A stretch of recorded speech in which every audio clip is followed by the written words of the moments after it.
Hello, my name is Eric Torres. I work with DIST, powered by Support 305, and today I'm going to show you how to terminate an RJ45 plug. The first step is, of course, you have your Cat6 cable, and then you have your RJ45 modular plug. You have your crimper tool, RJ45 crimper tool. I call this a Cat6 stripper to strip out the cable, and flush cutters.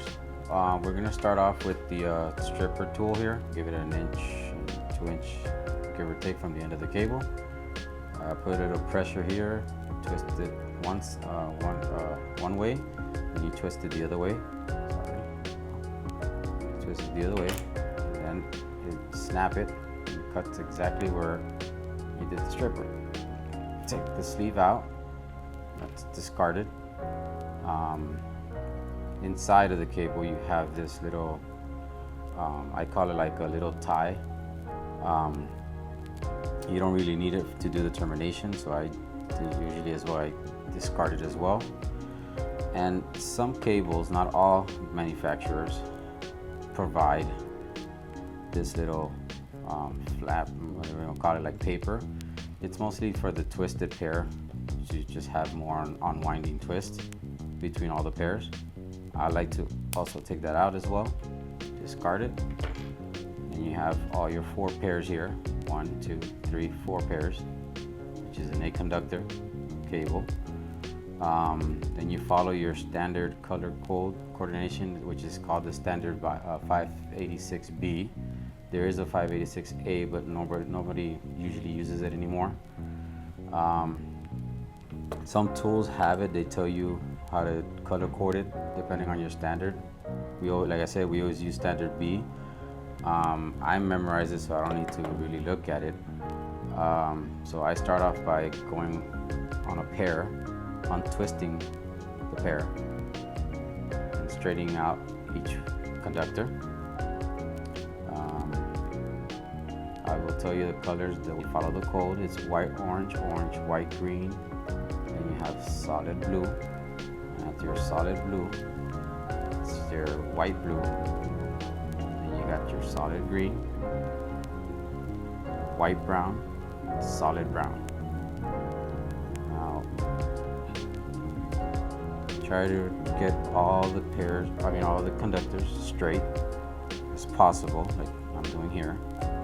Always try to keep the end with one finger here, and the other one you kind of pull straight.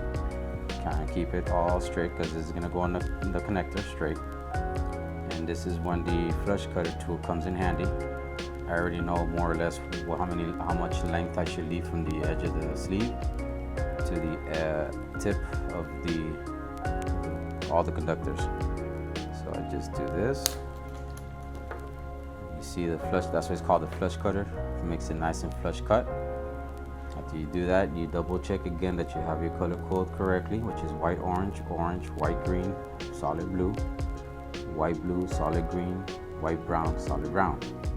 Once you confirm you have that correctly, you get the RJ45 plug-in with the clip facing opposite side of your face. And that's the reason why I told you to keep it straight, because once you do that, this automatically becomes easy. Now I have the RJ45, which is the easy pass-through, which it allows you to continue going further, and you can double check your color code again. So it's white, orange, orange, white, green, blue, white, blue, green, white, brown, brown. Once you confirm that that's correct, but there are some RJ45s that don't allow you to do this. Then that's when it comes of making a measurement of how long you need it to stop at the actual edge of the connector. As you can see, these clips will bite into the conductors. Once you do that, you are ready to crimp. Get your crimper tool, insert it in here. This crimper tool is very easy through connectors. That way these comes out and there's this blade that cuts it.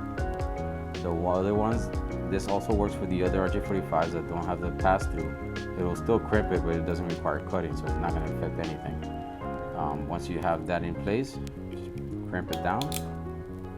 The extra comes off here. And and you got your connector right there.